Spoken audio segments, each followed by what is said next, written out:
Welcome back to New Day Northwest.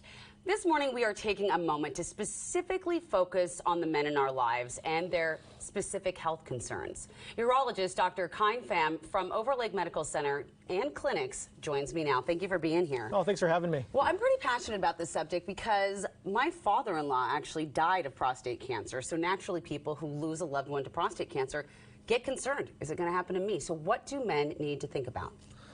So typically when a man ages, they often go to their primary care doctors and they get screened for prostate cancer. And usually they do that after the age of 50 or so. Right. But when you go to a primary care doctor, they also manage your overall prostate health. So sometimes it's cancer and sometimes it's not. Right. And so oftentimes men think that their symptoms are reflective of prostate cancer when they may not be, and that they might just be related to their normal aging process. Right. In general. The things that happen to us as we age. But it's important for all men to go. What age is a good time to go in and get everything checked out? I think, around age 50 is a reasonable time. Okay. Yeah, that's when, I think screening starts and men start to have, urinary problems that might be related to their prostate. All right, good to know. And of course, if you ever feel anything weird, you go to the doctor. Let's talk about BPH. What is it, and what are the negative side effects of an enlarged prostate? So BPH stands for benign prostatic hyperplasia.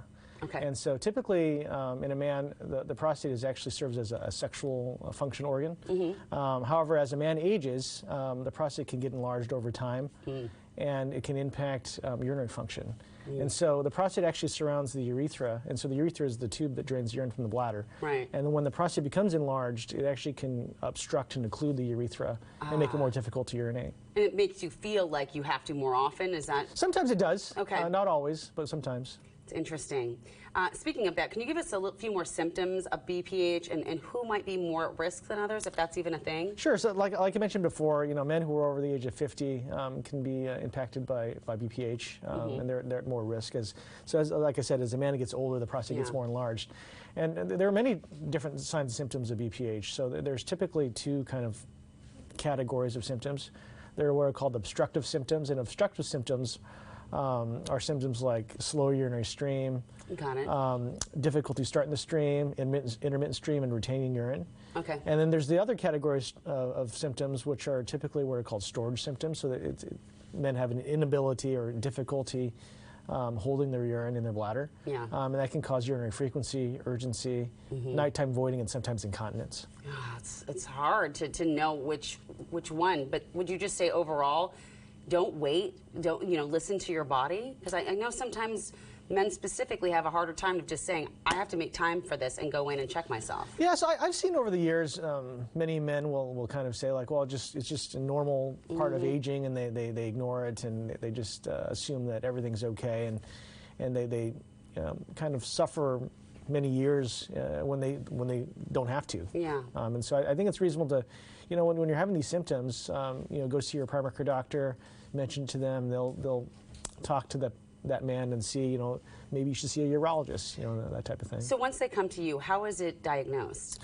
So they're, mostly it's diagnosed by kind of a history where men will present with those complaints, like I just mentioned. Oftentimes a primary care doctor will examine the prostate, feel that it's enlarged, and they'll prompt them to ask them if they're having those symptoms. Okay. And like I said before, men will often not bring up these symptoms, and so they'll be prompted, hey, are you having these symptoms? They'll be, oh yeah, actually it's been going on for a number of years. And so then they'll be referred to a urologist, and then the urologist will do a more in-depth evaluation. And then you can also do something called Aquablation therapy? Yeah, so tell us about that. Yeah, so Aquablation, is a very exciting new technology that's been developed recently. It's been around for several years. And so Overlake Hospital actually is the only place in Western Washington, the region, that actually has this technology. No kidding. And so how it's done is that it's actually a robotic device.